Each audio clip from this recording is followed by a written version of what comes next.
தீரும். பாவம்னா என்னன்னு கேட்டான். எப்போ பார்த்தாலும் ஊசியும் மருந்துமாவே இருப்பான்.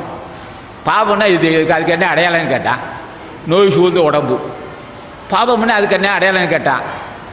மதியம் காலையில் உணவு இருந்தால் மதியத்துக்கு உணவு இருக்காது. பாவத்துக்கு என்ன அடையாளம்னு கேட்டான்.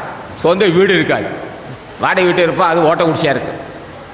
பாவத்தை அது ஒரு தனக்குன்னு வீடு இருக்க வேண்டும், தனக்கும் என்று ஒரு வீடு இருக்க வேண்டும்.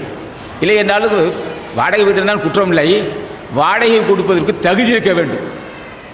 வாடகை கொடுக்க தகுதியும் இல்லை, சொந்த வீடு இல்லை, அது பாவத்தின் சின்னம். அது நோய் சூழ்ந்த உடம்பு.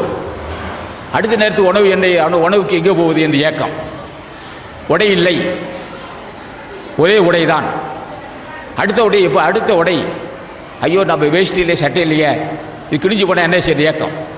உணவு இல்லை, பாவத்தின் சின்னம். அடுத்த உடை இல்லை, பாவத்தின் சின்னம். நோய் சூழ்ந்த உடம்பு, வறுமை உள்ள வாழ்வு. இப்போ நோய் உள்ள உடம்பு, வறுமை உள்ள வாழ்வு, அடுத்த நேரத்துக்கு உணவுக்கு எங்கே போகுது ஏக்கம். இதெல்லாம் பாவத்தின் சின்னங்கள். சரி, அது எப்படி இது எப்படி நீக்குவதுன்னா, இது நீக்குவதுக்கு ஒரே வழி ஓம் அகத்திய திருவடிகள் போட்டினான். இது மட்டுமா செய்யும்? அது ஓம் அகத்திய திருவடிகள் போட்டி என்னென்ன இருப்போம்னா, காலையில் உணவு காத்திருக்கும். ஓம் அகத்திய திருவடிகள் போட்டி என்னன்னு கேட்டான்.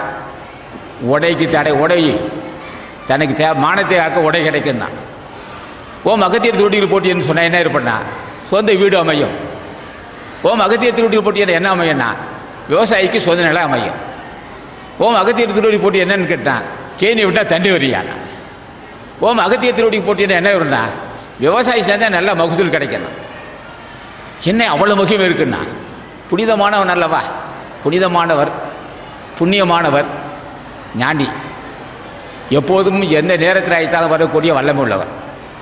அதனால் தான் பெருமைக்குரிய ஆசான் அவரை போல் பெரியோர் உண்டனர். அகத்திலே பெரும்பெற்றோர் அடைந்தவர் ஆவார். அம்மம்மா வெகு தெளிவாக உருவாக்குதன. பெரும்பேர்னா பெருமைக்குரியவர். எல்லா ஞானிகளும் ஆசான் அகத்தீச நாமத்தை சொல்லி தான் ஞானியாக இருக்கிறார்கள்.